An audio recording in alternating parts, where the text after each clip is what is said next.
Musical Talk, the UK's independent musical theatre podcast.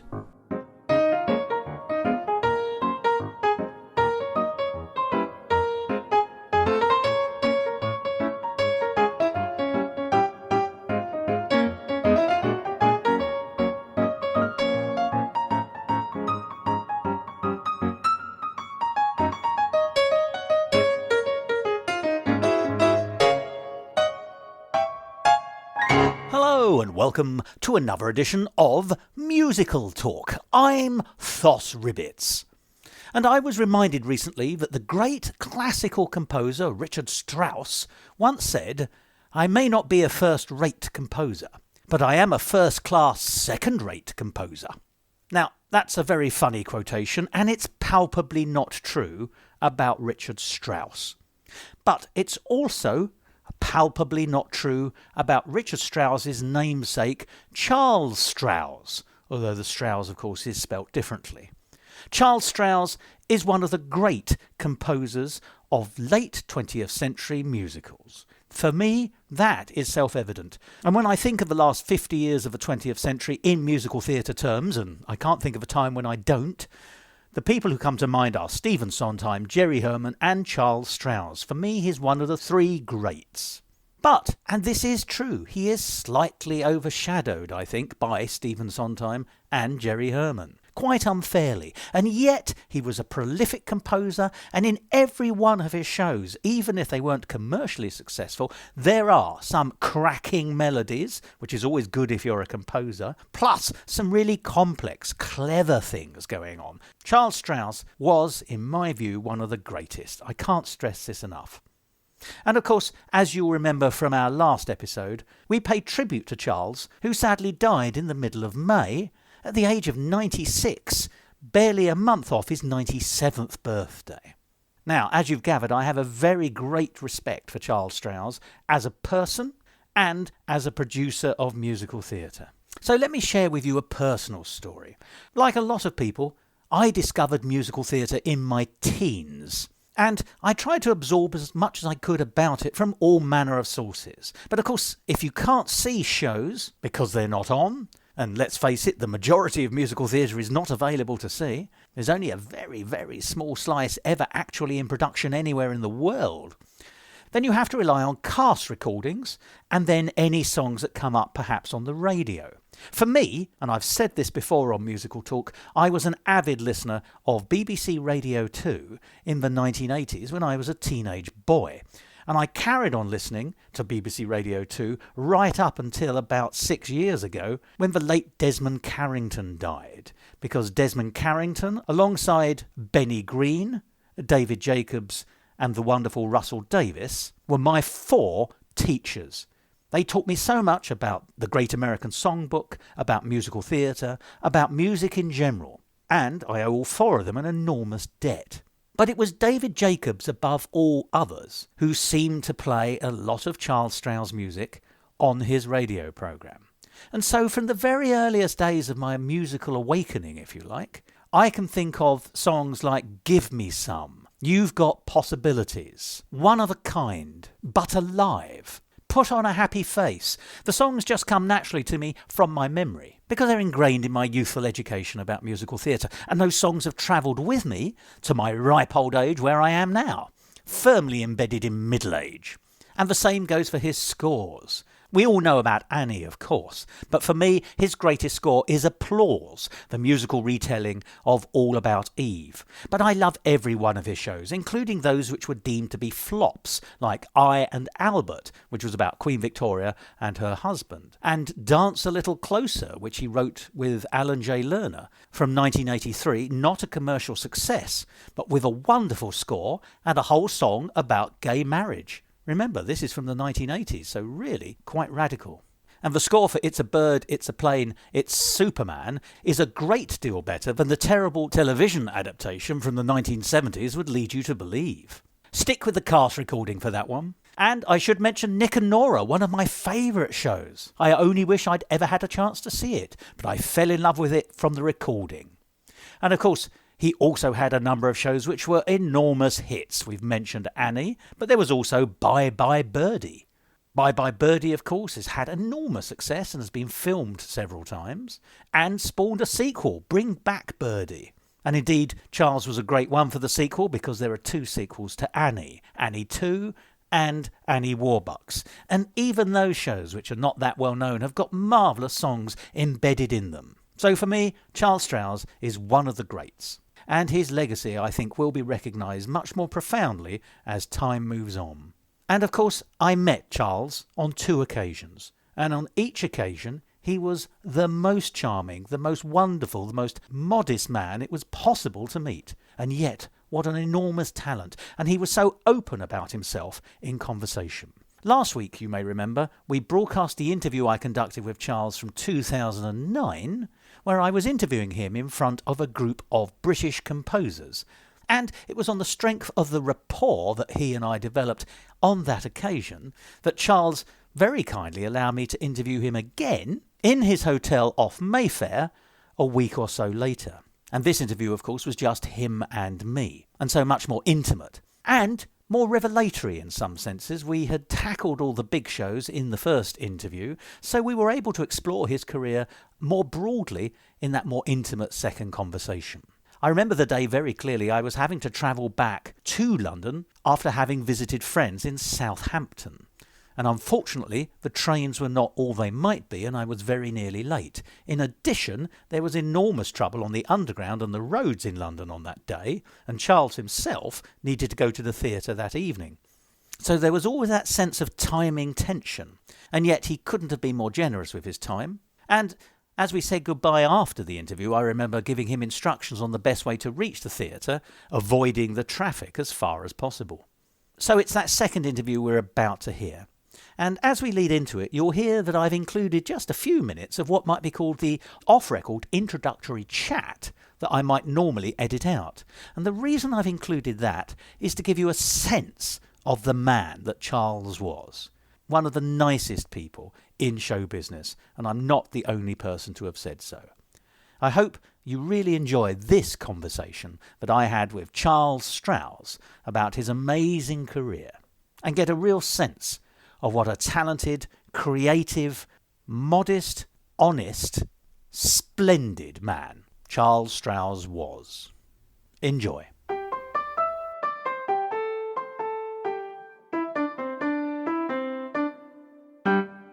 Musical Talk, the UK's independent musical theatre podcast.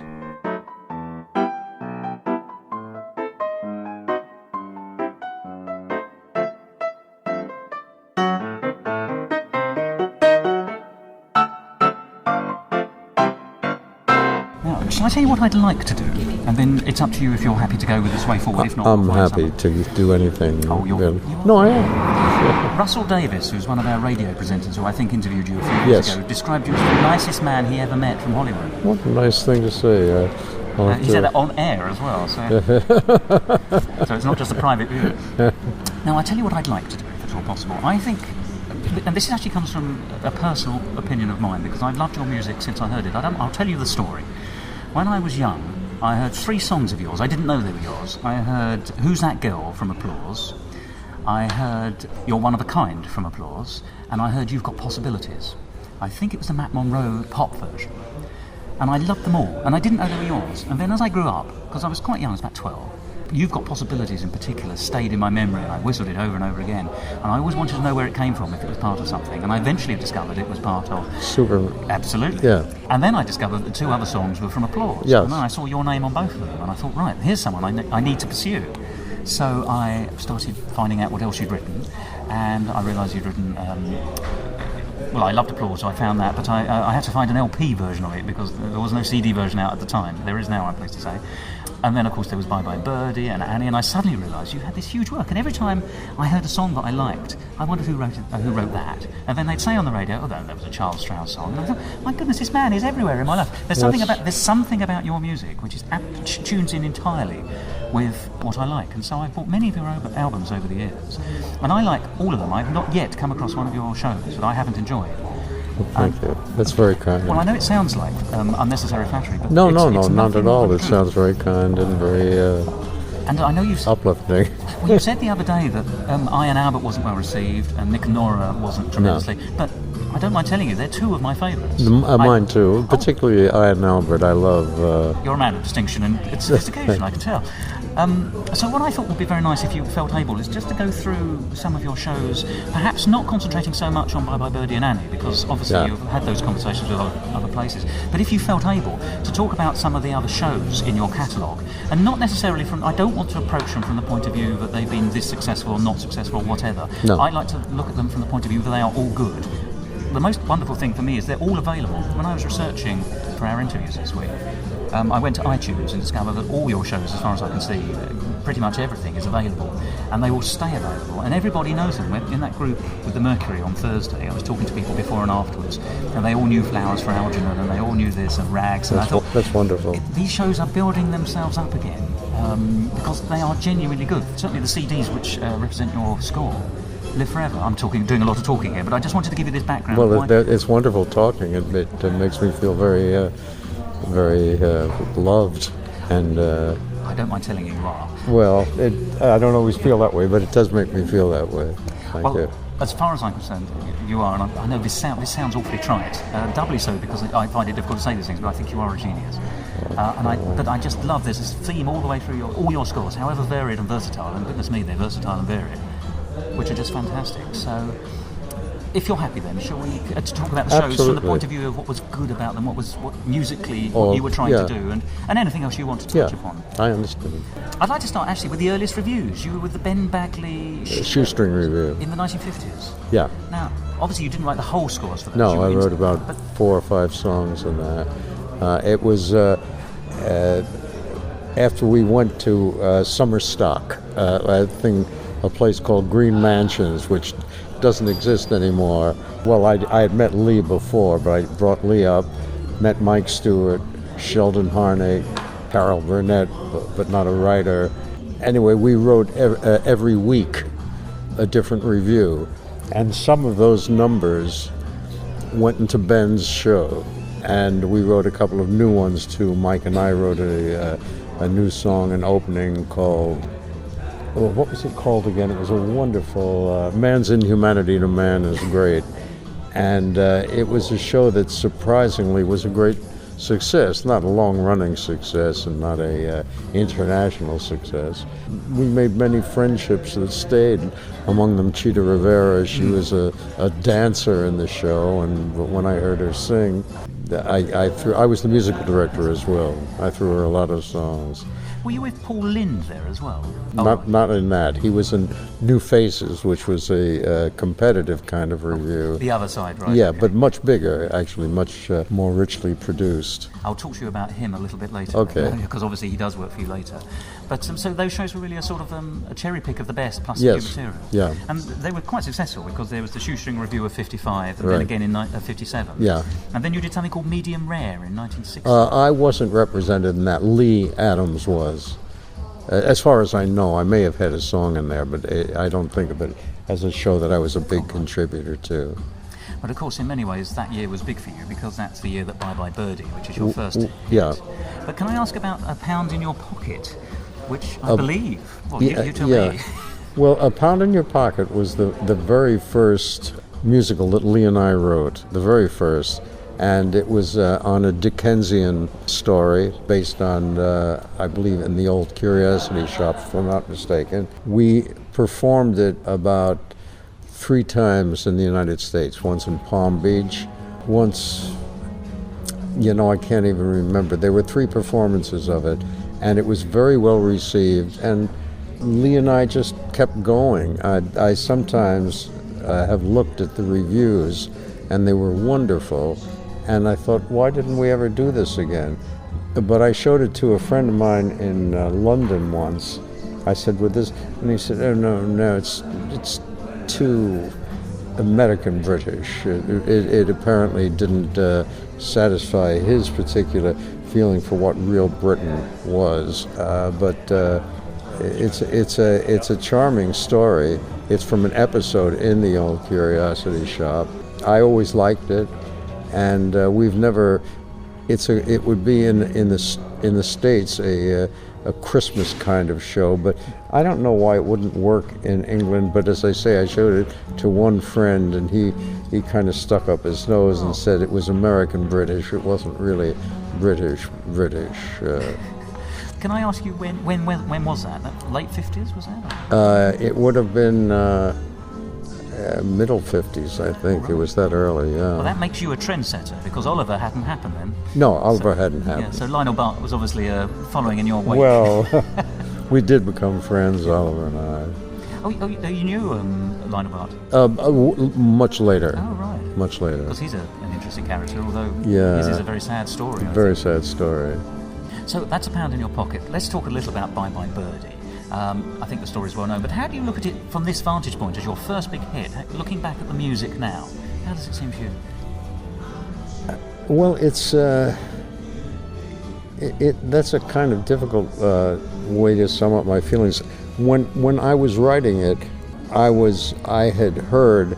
I mean, I actually researched Fats Domino and Presley, of course, and various other rock singers at the time.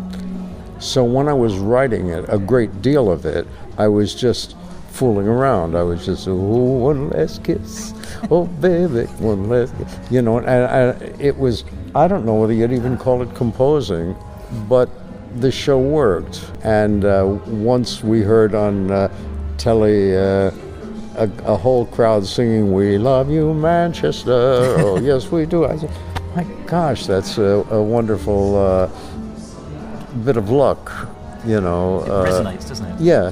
And the Beatles, I believe, were serenaded in much the same way. With the same... "We love you, Beatles." Oh, yes, we do. And it was a joke. It was something the little girls sang for President. I hated to hear it. And Gower Champion, who directed the show, put it in every minute. We were hearing, "We love you, Conrad." Oh, yes, we do. So it was a bit of wonderful luck. And then from that, there were so many high school musicals and teenage musicals. To this day. To this day. Yes, I mean, really, you're father of them all. Yeah, we started that. We didn't know it was a trend. Somebody had that idea, and etc. Do you like the pop rock music that you were sort of, not sending up, but sort of paying homage to, and yet also Broadwayizing, if I can make that word? Yeah. You know, I don't know. Certain things have become natural to me, like dressing the way I do, which is not very high style. And I played for years in restaurants like this.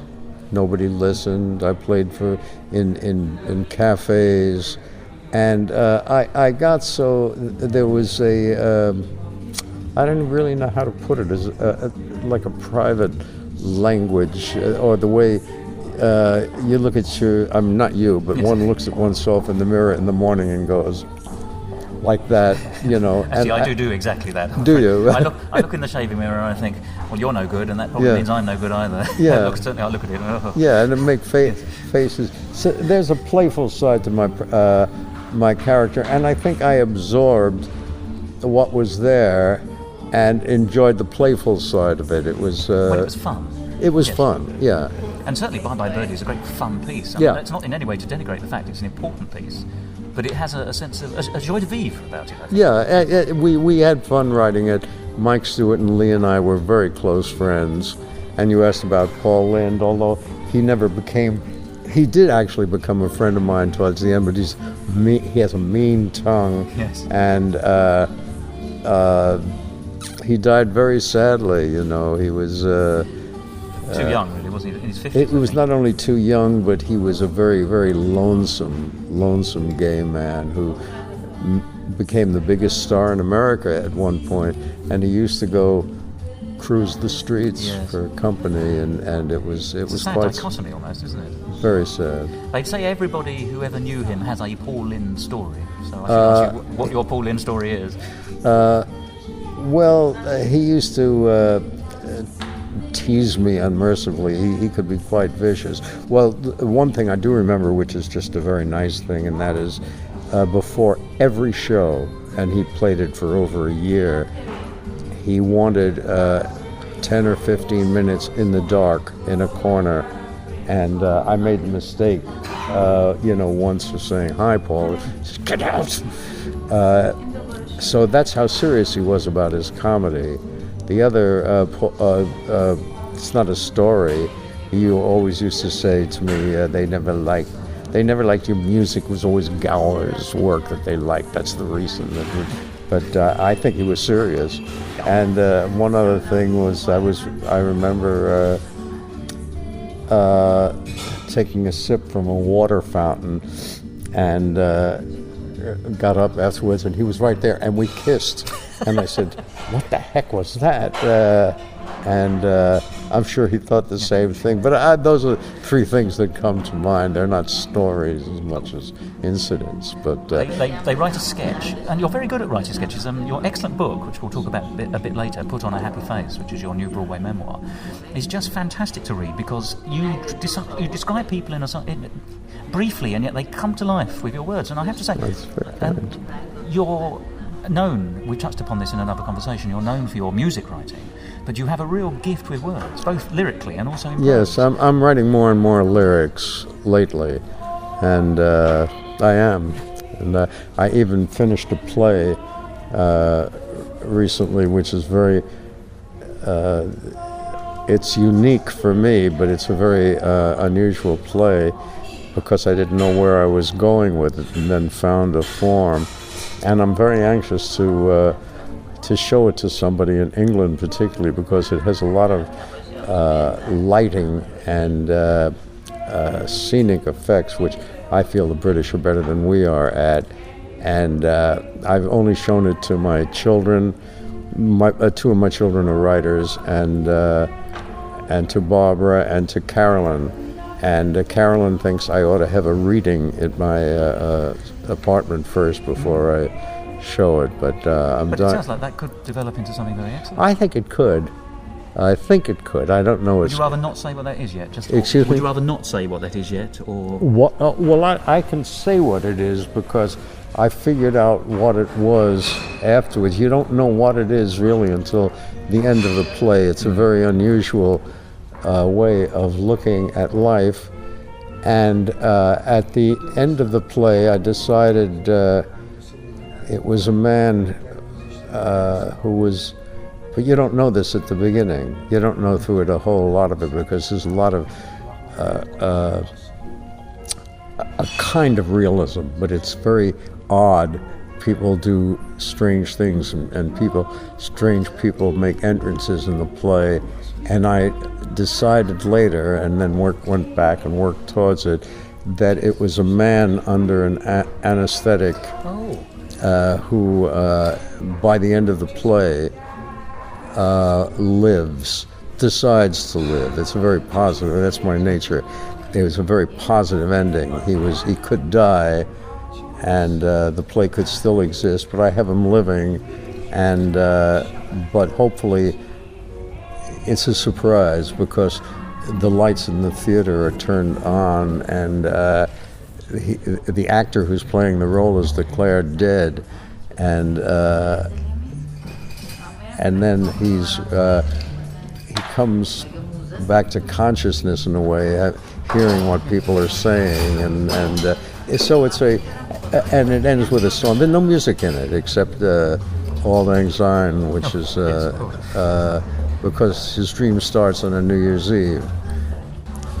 Shall we move on to that second, they always say the second difficult musical, which is All American, which I like musically, because I think what it really shows up, if you don't mind me saying, you get that first sense of the broadness of your range. That's not to say that Bye Birdie doesn't have that, but you start, even with Meltus, right at the beginning, you have this sort of European feel, and then of course it becomes the brasher American feel, which reflects and is the parallel to the journey of the character. We liked it, and I put in as accurately as possible what went wrong with it. I mean, I have found out that shows that don't work, critics or audiences, it's a boring story, because it's happened to so many. It happened to Rodgers and Hart and Hammerstein and Berlin. Everyone has written them. All the greats.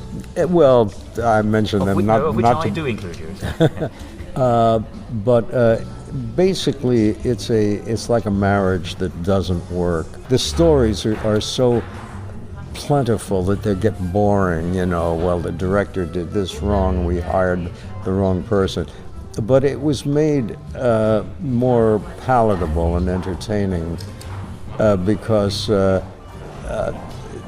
we had a lot of fun. Mel Brooks and Lee and I, and Joshua Logan, who was riding quite high, who, by the way, was in a period between us where he was gay and not gay, and his attitude towards sexuality was mixed up, and he was going through a bad period. He was taking a pill in particular, and it didn't work. And we put in, as we do in everything, a great deal of love into it. I don't know what to say. Josh turned into my closest friend, a very close friend. Mel is still a very good friend, and Lee. But it was miscast. We wanted to do it with Ron Moody, and I flew over to see Mr. Moody, and he wanted to do it. And Josh got mad at him. I don't know why to this day. He would have been wonderful in it, and had the accent and the European disdain in him and all of that. And it got good reviews, but that doesn't work on Broadway. It didn't catch on. Ray Bolger didn't catch on, and so there were just mistakes made. Hello. Can I sit here or should I leave? Fine for me. Your company is Fine delightful. for me. Little sex never hurts. Depends where you do it. We're back to that, right? What? We're back to that. Yes. Yeah.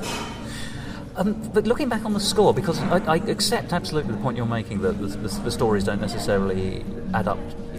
But it's sad to go over the bad ground, as it were, or the lost ground. But if the score, with time, becomes divorced from the failure, if you like, and I think that's happened with All American.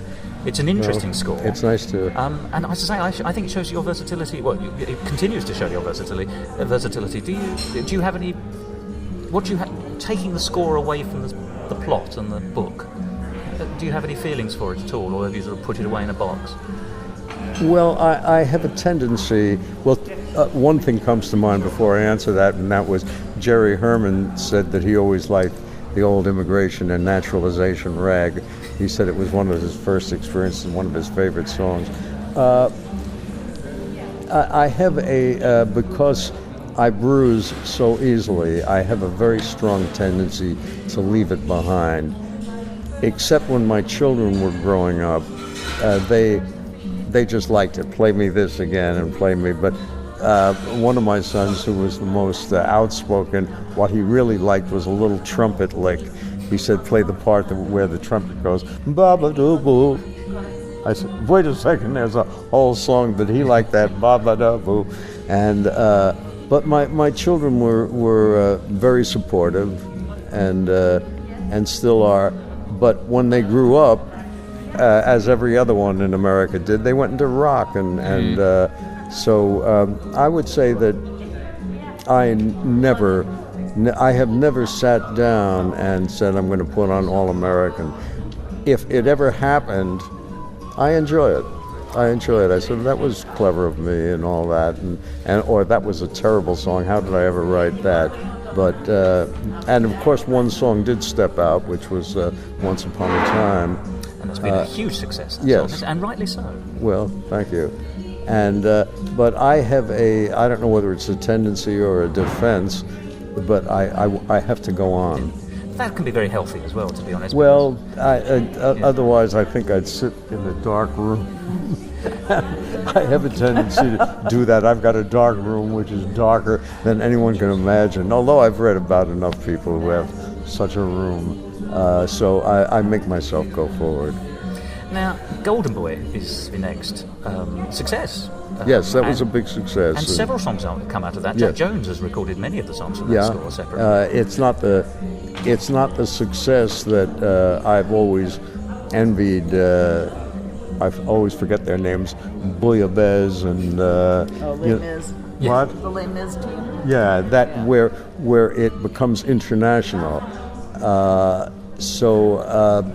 Golden Boy was performed in Japan, and was performed in London at the Palladium, but it stopped there. It wasn't the international continuing success that God knows Phantom is, and but it was a success. It was up to Annie, I suppose, the biggest moneymaker we ever made, because Sammy Davis, even when the show was in tatters, which it was through a long tour, everyone came to see what Sammy was doing, or the show was in trouble. We were always sold out. It was embarrassing almost. That's almost, yes, it's good and bad in a way, because you've got full houses, but on the other hand, you're sort of washing your public linen. Yeah. You're lining in public, aren't you? As you fix and salt. Yeah, exactly. We were sometimes. I can remember a couple of cities where we were playing a first act from a version that didn't exist anymore, and a new second act, and people, I don't know, they seemed to accept it. They sat there, but Sammy he knew how to get applause and laughter no matter what. But I think we need not to overemphasize. I mean, yes, Sammy Davis Jr. was a fantastic performer, but a performer is still only as good as the material they have. I thought there were wonderful songs in there. The story of Golden Boy has a golden score. Yes. I mean, it's Thank you. You're almost too modest. It's almost. It seems strange. Forgive me. I'm British, and we have this supposed reserve. And all I want to say to you is, you're so much better than you're allowing yourself to think. And that seems almost impertinent, and I do apologise for that. Oh, stop. I am modest, but I'm modest, and I know I am, but I'm not humble. But I'm modest based on my background. You know, I grew up with great music, people who aspired to great music, people who tried to show me what made great music. I have a certain education that way, and my modesty comes from a kind of realism that I ain't there yet. I'm hoping in my new work it will be. I have a show that I wrote with Lee, although I wrote most of it myself, called An American Tragedy, which I feel is a step above many things I did. Minsky's is not. Minsky's is a very entertaining piece. And that's your new show for 2009. That's the new show. But and this is to sound modest too, but I don't mean it to be.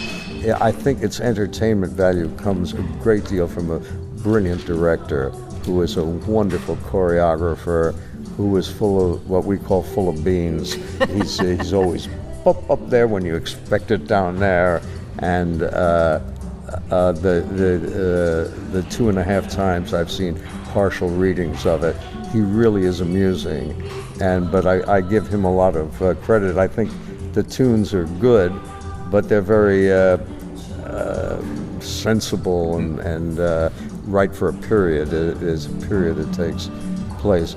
But that modesty, what you call, I'm complimented that you say it. On the other hand, I really feel as though there's a real modesty, and you know, it's probably a flaw in my personality, because, well, I notice there are others that I feel as though I could let myself go. Cy Coleman, a good friend of mine, you know, just when he wrote it, it was the greatest thing in the world. I've never felt that way. Although I did about Golden Boy. There were a couple of songs I felt that were really wonderful. And I always think I aspire a great deal more. So that maybe comes across as modesty, but I do.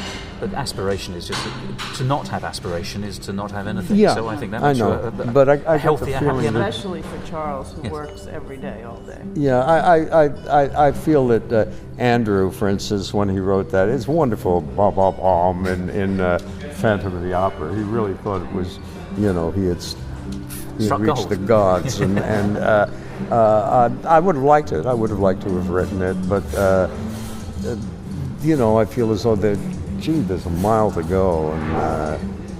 But there's more than one kind of great. Yes. I mean, yeah, the jury's I still know out that. on Andrew Lloyd Webber, I guess I'm just trying to diffuse your modesty compliment as being more than just, oh shucks, I can't. You know, I do feel good about myself, but I really feel there's a great deal to go. I think that's a very healthy position.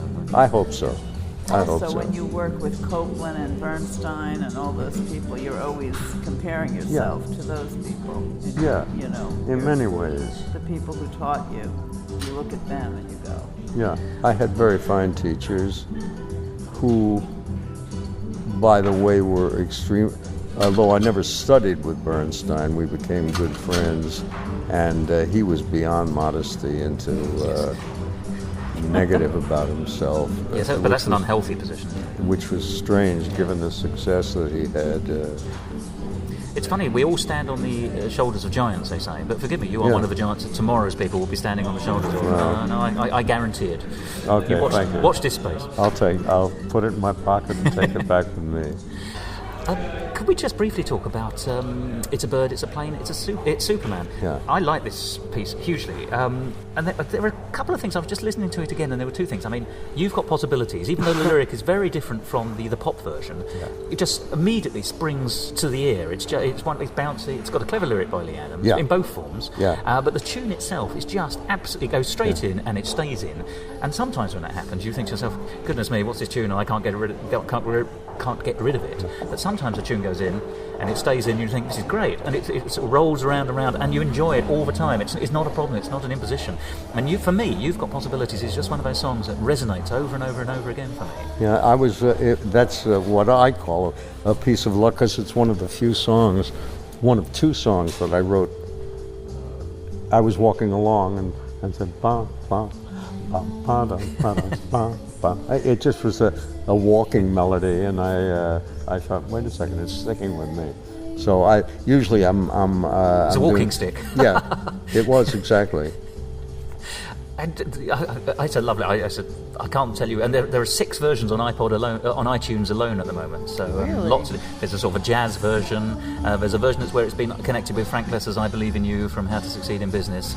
Sort of that's in the middle, so it sort of combines the two. And then there's the Matt Monro and the Peggy Lee, and then there's your version, which is the dummy version. It's a show version. There's plenty of versions of it out there. Yeah. And everyone brings something new to it.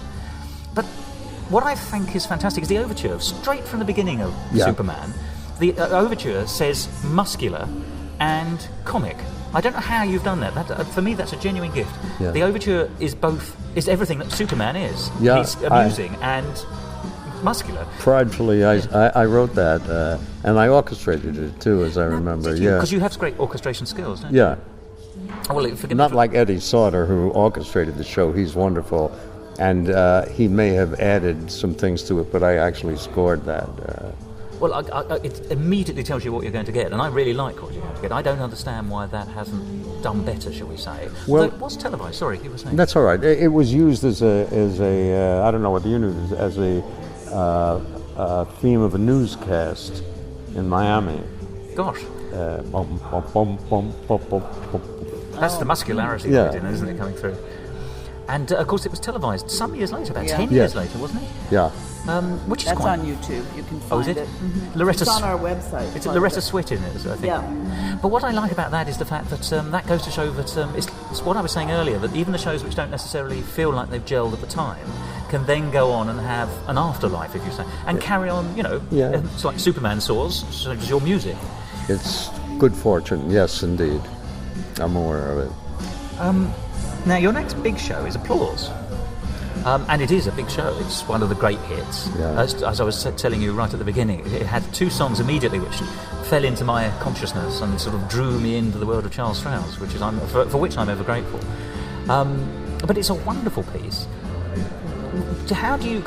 But I read in your book, I think you said, that you were reacting to a degree to a review you read in the 60s, that the future of musical theatre was rock. Yeah. And you thought you'd been perhaps over-influenced by that concept in the song. Yeah, it wasn't still your view? Well, it's a problem. It wasn't a review. I was actually doing an interview with a critic, a very well-known critic, and I can't remember which one it was now, but it was like somebody from Time magazine or the New York Times, and we had met, and we were doing an interview, something like this, and he mentioned that. And then, of course, Clive Barnes, after Hair opened, said, from now on, I'm very aware of this, you may not be, but he said, from now on, every show will be rock and roll. Right. Every show. And it was again repeated this time after Spring Awakening. That every show was going to be rock and roll. And rock and roll is a beat. I'm capable of writing it, but there's an attitude towards life which doesn't fit me exactly, or at least at all the time. So I was particularly, I think I could have, from my point of view, not Lee's, could have written better music for Applause, because I was constantly saying to Phil Lang, who was a very conservative, wonderful orchestrator, but very conservative, that I said, even though it takes place, I think, in the 40s or something, I've got to make it more rock and rollish, and I tried to do that. And Marvin Hamlish helped me out in the orchestration of the number Applause. He put in some rock things that, but I feel as though my sensibilities were threatened or offended by that. And I still feel that way today. I mean, unfortunately or not, Minsky's takes place in 1925. There's no, and it has a kind of Louis Armstrong feel about it, which I do write naturally. But I had no, I've had no opportunity of writing a rock score. I've never, I just haven't. And I don't know whether I want to or whether I'm capable. Well, for me, the good thing about Applause, in a way like Bye Birdie, is that you've managed to infuse it with enough of the good parts of Broadway to make it palatable and charming.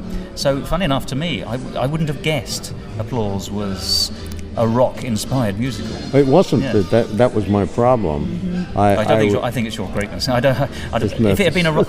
That's nice. But if it had been a pure rock musical, I'm sorry, I'm talking over you, how rude, but if it had been a pure rock musical, I might not be talking about it with you, whereas I'm very happy to talk about it. It was never meant to be. I was just extremely self-conscious, which I am today. Critics, I don't know how they are in London to the same degree, but critics are very much into what's up, what's happening, and they want to show their credentials in that way. And there's also a political aspect to it in the fact that it's largely black music, and so there's a subtle need to say, this is what's happening. This is what's happening in the world politically. This is what's happening in music. And it's I think it's, I don't know whether it's American, but I think it's always been that way. I mean, suddenly jazz, and flappers were taking over the stage, and I'm sure men like, certainly Rudolf Frimmel and his contemporaries, but I would think men like Kern also was aware that things were starting to bop more. It's that, and I think hopefully, quality will come through in other ways. But the fashion of the times is very much what influences many critics. And as I say, I think it's political as well as a pure musical judgment. And you followed that with a song cycle, 6, which seems an interesting sidestep almost. But that reflects, does it not, your sort of classical training as well? Yes, I wanted to write a very... surely you haven't heard that, have you? I haven't been able to find a copy, but I would love to. I will get you I have a CD that is something I can get to you. Yes, it was very... That's very kind. It was very... it was a very serious piece called 6 because there were 6 people who were from all over, different races, and I don't know what was in my mind then, world peace or kindness. I think your mind works on a much higher plane than mine. I don't mind telling you. Well, and I've never listened to it since it closed. Never. Oh. Wally Harper was the musical director of it.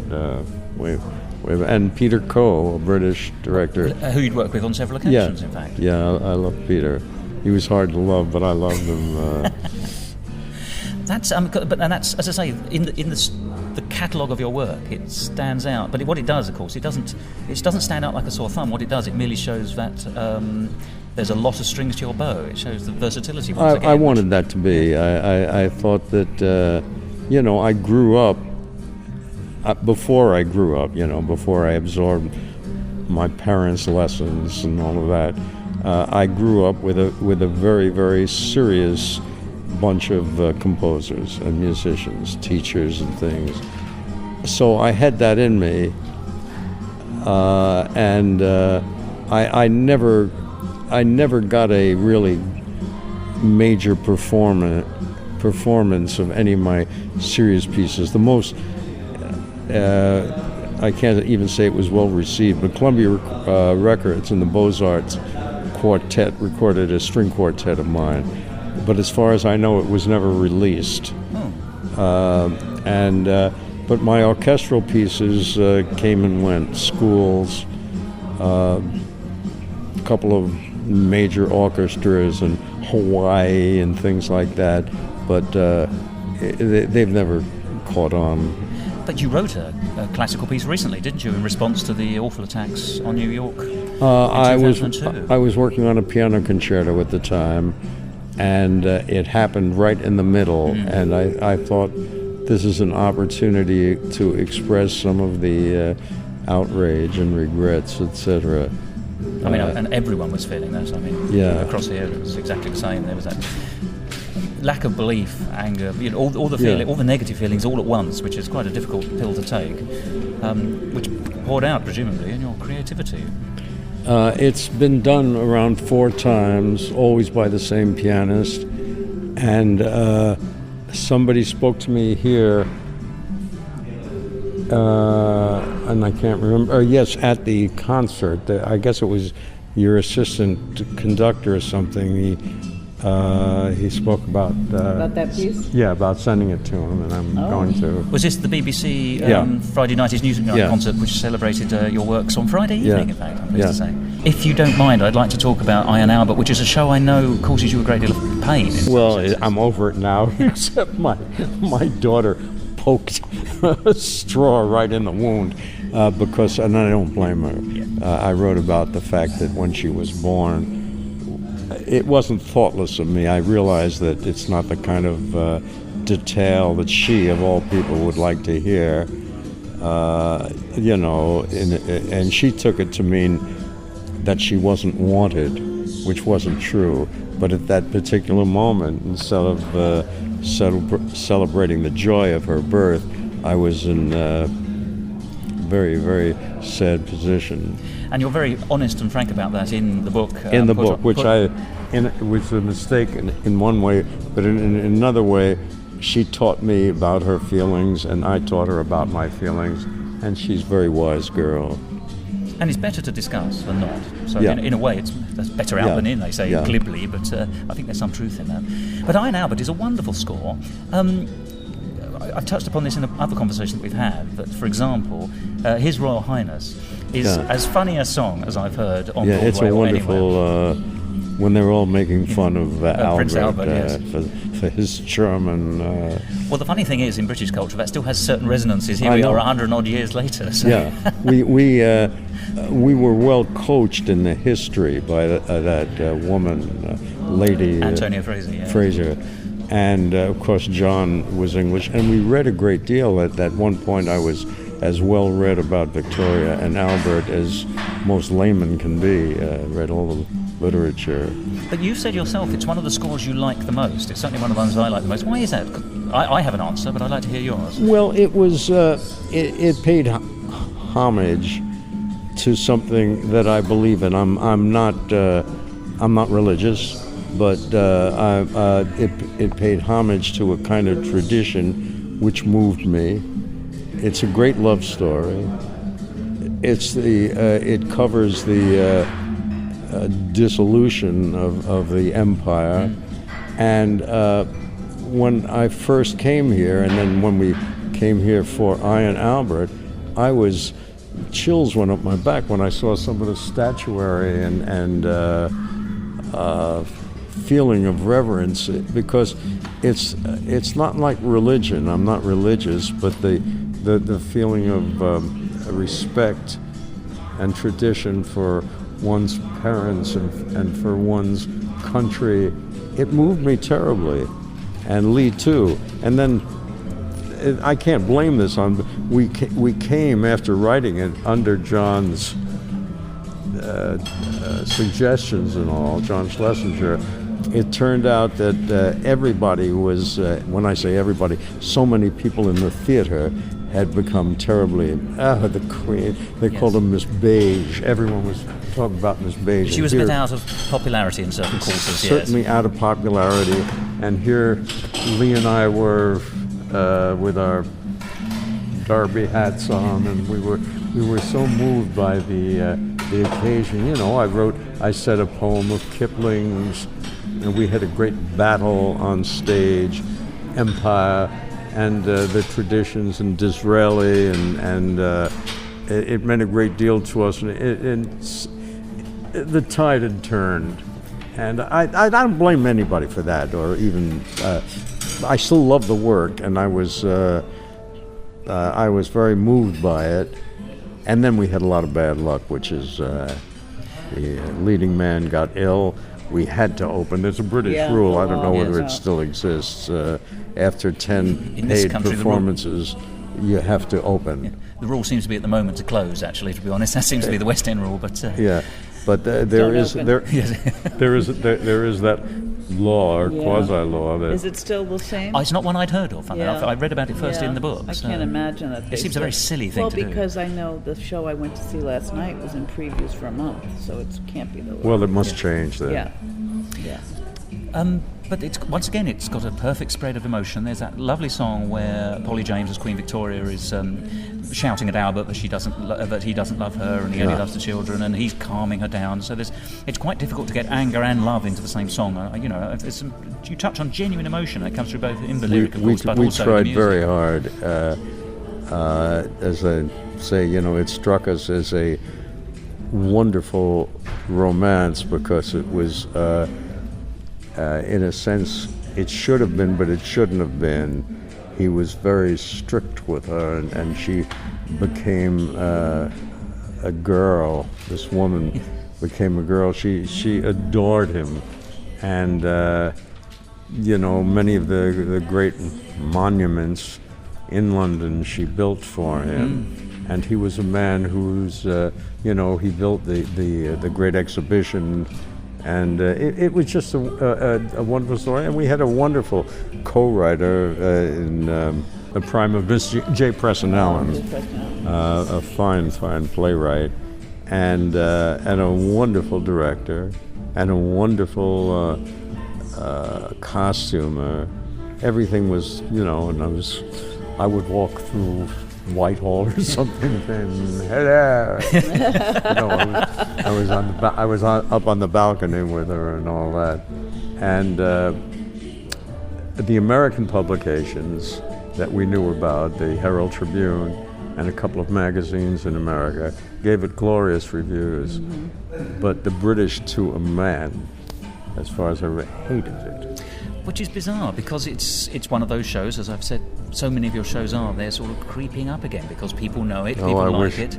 Do you think the climate is better now for a show like that here? Absolutely, yes. It would be more of a retrospective. Lee would be so happy. We were both so crushed by it, but I think I more than he, even Lee has a way of bouncing back, but Lee would be the happiest man. They did it once in Canada at the Art Park, which and it got a magnificent review. So I do think there was a certain kind of anti-American prejudice, but it didn't do me any good to feel that way. I mean, it's something you take to bed with you. Well, I apologise on behalf of my fellow citizens, I can assure you. Well, I really appreciate you saying Do that. you think there's a regional theater like we have in our country where they mount shows just for a season, like 6 weeks or 8 weeks or 10 weeks, that this show would be right for? Yes, I do. I think there are plenty of places like that. I was also thinking there's something called the Lost Musicals, which is perhaps a slightly unfortunate name, Lost Musical Society. Yeah. And that's in London, or is yes, that? And they do like a concert version? They do, because what that often does is a bit of awareness raising, yes. And it's perfect. We did Sail Away this year, which I'm sure you know is Noel Coward's Elaine Stritch musical, of course. It's called Lost Musicals? It's called the Lost Musical Society. I can give you the details if that, later on. I'm going to give you my card. You can I'd love it. I will be delighted. I'd be very, as I say, if there's things I can do, because I want to see these things happen again. I want to see them, for goodness sake. Yeah. Well, it may be, see, right away I say, maybe I'm thinking of it through a golden haze. No. But I thought it was one of the best scores Lee and I ever wrote. And it really passed through John, who is a very, very smart man. So the words were choice. We thought we really had done something, with the exception of the fact that we had to open in 10 performances. It wasn't right, but there was nothing we could do about it. Can I just draw your attention again to The Widow of Windsor, which you've touched upon, the tune, the marching tune, based on a poem by Rudyard Kipling. Yeah. Now, once again, that tune, marches don't often get into my head, but it's good as... It's a good tune, I like it myself. I was going to say, it gives Sousa a run for his money, doesn't it? Windsor with a sad ego. It's a wonderful scene, which was choreographed 12 times by different people. It was the battle when I believe they rescued this British diplomat in, as usual, the Middle East. And it's our usual playground historically in terms of foreign policy, I'm afraid. And the Queen sent a regiment or 2 or 3 to rescue this one man. It wasn't worth a war, but it was worth the tradition of not letting a Briton be. And she sent a force down, and I said a poem of Rudyard Kipling that they marched to, and it was a thrilling scene, and I was thrilled by it myself because this tradition that's more in England than America. You know, Britain had I guess it's that stolid quality of standing up there, and if they were going to be shot, they were still going to stand up there, and these were all these guys from London and all. They marched in the Queen's behalf. And Kipling wrote a poem called The Widow at Windsor. Very much for soldier's champion, Rudyard Kipling, I think. Yeah. But it's a lovely tune. I mean, it's a great lyric, obviously, or poem, I should say. But you've set it beautifully, and as you say, catchily. And I expect to see all the Queen's horses and all the Queen's men, using a quote from somebody else, marching up and down to it, because it has that feel. As I say, I think it out-Sousa's Sousa in my view. Yeah, that's the kind of passion that Lee and I put into the and Jay too. It was there was no question where our hearts were. And, well, it seems like the period in British society at that point was really anti the Queen. Yes. And so you really hit it for a long time. Absolutely. So now it might be viewed as more a historical piece without the issue of we hate the Queen, because there was a couple of years where they were trying to dissolve the monarchy. Yeah, it happens every now and then. At the moment, it's the feelings towards the monarchy are very popular. Yeah, very popular. Well, she's just, she's had her Golden Jubilee, and we've got a Silver Jubilee looming on the year of the Olympics, 2012. 60 years on the throne, you get used to things. Yeah. But also, if I may say, I think we have a slightly healthier attitude towards the reign of Queen Victoria. There are no living Victorians left. And the piece is very honest, isn't it? I mean, there's poorness. It doesn't avoid touching on the poverty, so it touches on this. I'm talking about this in the broadest sense, but the success and failures of empire and the success and failures of society. Yeah. It's an honest piece, but it's lightened by comedy, and it's we complete. thought It's it was comprehensive wonderful. piece. Disraeli we made into a fairly Oriental type character, which was a feeling about Jews in those days. But he's a lovely character, and he presents the Queen with India. Which is no more than the truth, of course. Yes. Yeah, but it was all part of a kind of elongated love letter, really. Yeah. No, I think it's a great piece, and I'd love to see that come back in any form. So we'll be in contact. Lost musicals, yep. A totally different piece, if you feel able. Lost musicals. I'm gonna Let it become unlost. Right. Lost doesn't mean not classic, I think. I would like to think so. I would love it if it were found. Yeah. Musical Talk. Charlotte's Web, which was a television musical that you wrote music for. Charlotte's Web. Yes. Yes. Well, that was a commission, and a commission which was, it's been very successful for me in the States, but the film rights are owned by Disney. Oh. So it was not a... Has been known. It's the film version is the one that's the best known, but I couldn't resist when it was offered to me the stage version of doing it, and I think it's a charm. Well, you know the story, and I've never seen the film actually, but it's done in what we call stock. Could be done on Broadway, if you actually. Google Charles today, there's a production review of it today. Oh, is there now? Yeah. I shall do that very thing. What's in there? There's a production that's reviewed in it today in the paper. In some town somewhere. Yeah, You know, it's always being done all the time. Yeah. Was it a good review? Yeah, always. It's a I've never charming seen a show. bad review of that. And that's one of the first shows I wrote lyrics for, too, actually. So that's your double threat starting to come in. Yeah. But 35 years later, and it's still being performed now. That's goes to show. That. Well, it's a classic story. And a classic That's story. modesty, but it's true. It is true. And it's not the only piece you've written for children, because every time we have these discussions, we come back to the word versatility, because there is no other word. Adults, children, comedy, seriousness, it's all there. Now, you've written plenty of shows for children, all of which have been tremendously well received. Lyle, which is done on television a great deal. That's Lyle the Crocodile. Yeah, and I can't remember. He's writing another one right now for HBO. Well, that's not for children, no. Well, it is going to be. Yeah. Well, Really? Oh, yeah. I know it's sung by children, but it's called The New Generation, and it's about families now having what? New families. What is a new family? Two daddies and modern society. divorce. Yeah, modern society. It's partly animated Yes. and partly live kids. And this almost, in a way, takes me back to that quotation you give of Hal Prince in your excellent memoir, Put on a Happy Face, which was that if you write a show for children, but adults like it, you could be successful. But if you write a show for adults that you can take children to, you will have a hit. You will have a hit. And he said that to me after Superman, because they perceived it as a children's. Now, would you say that therefore is almost the apotheosis? It comes to its apotheosis in Annie, which of course is your next musical chronologically. Yeah, I do, and it was Hal's quotation, as I said in the book, that made me do something that I had never done, which was stand up against everybody in the production, even my best friends like Lou Allen and my fellow writers and all. The set designers and all, men who had worked for years on Annie, gathering the money, and they should have said presents Annie, and I insisted, and I had enough power at that particular point to say it has to be Mike Nichols presents. Had to be. Mike never objected. Of course. But I thought that was a necessary move, and I know I was right.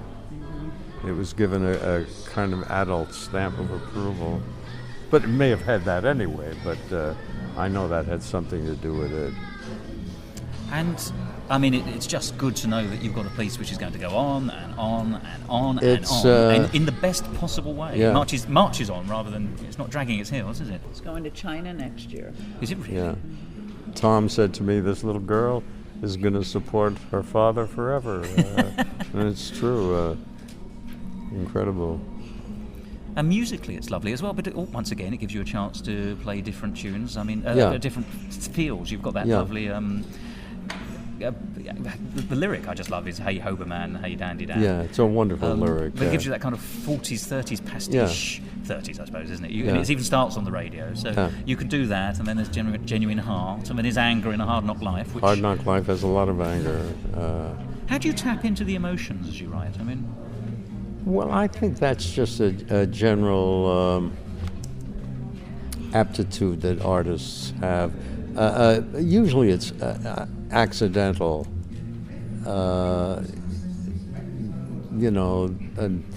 Somebody said, I forget who, when you're sculpting, you just keep knocking away pieces, and suddenly there's the elephant. And it's got to be more than that. But I think what they were trying to say is that it's there in you. Anger is in me, and certainly romance is in me, and the full gamut of human emotion, in fact. Yeah, but in my case, I feel that to empty my head is the way of composing. Oh, really? That's well, I've said this a couple of times. I may have even said it to your group, since they're all writers. But I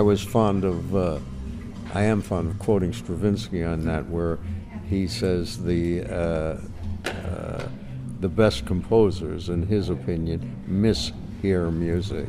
And I think what he meant by that is there's a method or a non-method where the unconscious comes out. That's the part that you get lucky as any kind of an artist.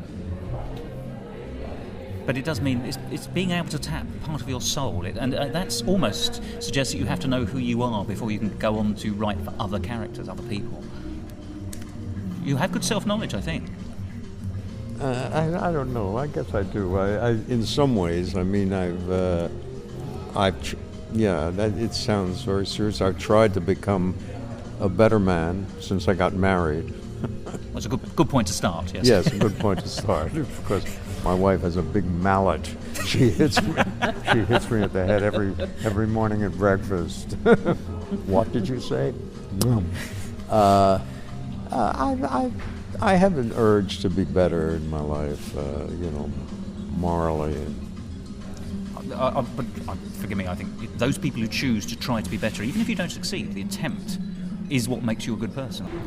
We'll have to try and sort of bring this to a happy ending, if you're okay. So what I'd really like to speak about then, I think, is your new show. Minsky. Yes. Are you happy to talk about that? I'm very happy to talk about it. There's little I can say because it was begun. It has a curious history. The book, it was a historical book, was adapted for the movies by Norman Lear. Oh, yes. And there is a film called The Night They Raided Minsky's. With songs I wrote the songs with Lee, and I wrote the background score. Bert Lahr, the famous comedian, died during it, and it was going to be shelved, and then they put it together, and it has a small coterie of admirers, but without ever having seen that film, Mike Ockrent decided he wanted to do it as a musical. He didn't call me about it. He'd never seen the film, but called Richard Maltby to do the lyrics. With whom you'd worked before, of course. And Richard called me, and Mike said, "Oh, fine." And so I started working with Richard.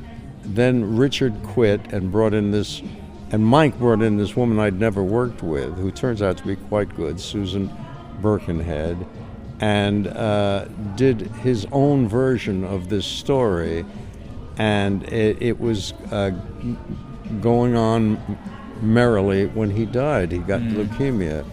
And suddenly died, didn't he? Yeah. Very suddenly. Yeah. And his wife, Susan Stroman, decided she couldn't continue, and that was the end of it. It was just 2.5 years of work, a number of songs.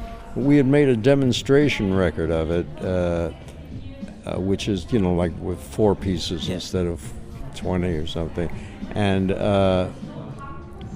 that got into the hands of a new hot director in America, the guy who did Drowsy Chaperone, which wasn't that big a success here, but it's big in America and Canada. Very big in America and Canada, and he loved the music that he heard. It was that simple, and he said he has to do this, and so he and Bob Martin, who did Drowsy Chaperone, rewrote the whole thing, and that's where it is now. So in a way, it's a show that's I'm very aware of it, and I wrote the music for it, but it also has a distance from me, as though they were songs that somebody else is setting that I didn't write, but I did. And he just took them and twisted them and used them. But it's very entertaining what he did. I've seen 3 run-throughs of it, and other people have liked it enough that it's opening in California. But how fantastically appropriate, and this goes back to the very nub of the point we've been having in this conversation, I think, in some senses, that it's the music that's turned out to be the key. You remember the music, and it's the same for Annie, wasn't it? That you played it to the people who eventually produced it, who a year later still remembered the music. It was definitely the music. In both cases, you're right. I hadn't thought about that. That people liked it. I mean, in the case of Annie, a man called me from London, from right near here, and said, we've been singing 2 songs. We couldn't remember what they were from, and then it occurred to me it was from that show that you played us, this producer of stock, and he said, I figure if they've lingered that long, and then I tried to, and ultimately succeeded in getting Martin back in the picture. I was writing another show with somebody else trying to use those tunes, and he was writing Annie with somebody else. It was oh, that's right, which didn't come to pass, did it? Yeah. And thankfully not, under many cases. Thankfully, yeah. Can I just touch on Star Wars? You wrote a version of Star Wars. We did, at the instigation of Stanley Kubrick, and we had contracts this thick, 90 pages, I remember, and my attorney, I think it was Lee's attorney too, discovered on page 73 or something that there was a possibility that Kubrick could pull out his rights if certain events happen. And I wouldn't continue under those circumstances. You need a firm foundation, don't you? Right, and so we decided we would pull out, but they paid us extra money, in case it should happen. And sure enough, it happened. He decided, it was the end of it, and we had a lot of fun writing it, and a couple of songs came from it, one of which we used in Marty, oddly enough, and the others I don't know, and then it stopped. Well, to be honest, Charles, I've had the pleasure of saying this to you before, and I shall say it again. It's a real pleasure meeting you, because you are as nice as you are talented, and that's a good thing. Thank you. Yes. I really appreciate it. I swear I'm being... I want to please you and all that, but I swear this is my nature. It's not nice. In fact, I have a lot of mean thoughts. But I was raised, I believe, a little like you, to try and enhance people's feelings about themselves and all. It's just my nature. Courteous. What? Courteous. It's called courteous, yes. It's called courteous. And, I have nothing more to say except thank you very much indeed. You've made me very happy for many years, and you will continue to do so, but none more so than today. Musical Talk. And there we have it. That was the second conversation I had with the amazing, indeed may I say, legendary Charles Strouse.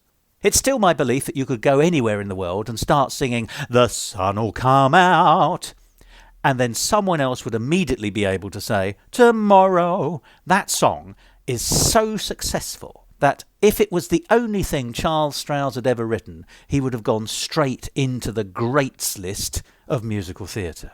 As it happens, it was just one song of many, and each one of those songs was beautifully written and crafted. Charles Strouse was, in my opinion, one of the greats of musical theatre, and I know he'll never be forgotten. And here's a little extra anecdote which I recently discovered. Charles Strouse was, inadvertently, responsible for the amazing 1960s version of Batman, one of the most culturally important television shows ever to come out of America. And your response to that may be, holy songwriter, how could that happen? Well, William Dozier, the legendary executive producer of Batman, was looking at the area of comic books to fill a 37-episode series that he was looking to make that would go out on prime time on American television. And so they looked into what were the most popular comic strips that people wanted to see on television. And the list was Superman at first place, Dick Tracy at second, Batman third, followed by Green Hornet and then Little Orphan Annie. But in the end, they couldn't get the rights for Superman. And the reason for that was because It's a Bird, It's a Plane, It's Superman, the Charles Strouse musical from the 1960s, was currently being produced on Broadway, and so the rights were not available. And as Dick Tracy was also unavailable, William Dozier and his production team eventually alighted on Batman. And here's what's interesting to me. Of that list of 5, Dick Tracy also does eventually become a musical with songs by Charles Strouse's contemporary, Stephen Sondheim. And of course Charles himself became even more famous and successful when he eventually turned Little Orphan Annie into the musical Annie. I love little circular things like that. We owe Charles Strouse so much, and it turns out not just in musical theatre. That's Charles Louis Strouse, born on the 7th of June 1928 and died on the 15th of May 2025. A great man. And that brings this episode to an end. Thank you for joining me as I had the chance to pay tribute to the great Charles Strouse, one of the people in my musical talk career who I most enjoyed meeting, and the memory of which has stayed with me with crystal clarity to this day. Goodbye.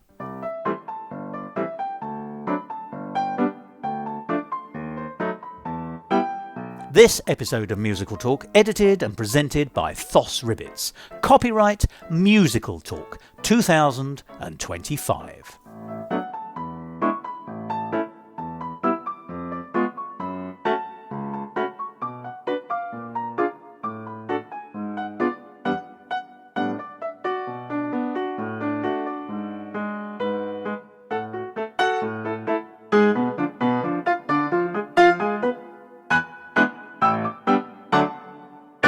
To find out more about the world of Musical Talk and listen to past episodes, go along to our website www.musicaltalk.co.uk or subscribe to us on Apple Podcasts or wherever you get your favourite podcasts.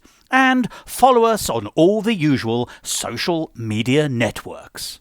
In America, particularly in the theater, everyone is gay. Yes. And if they're not gay, I don't know what they are. They nearly are, yes. Yes, they nearly are.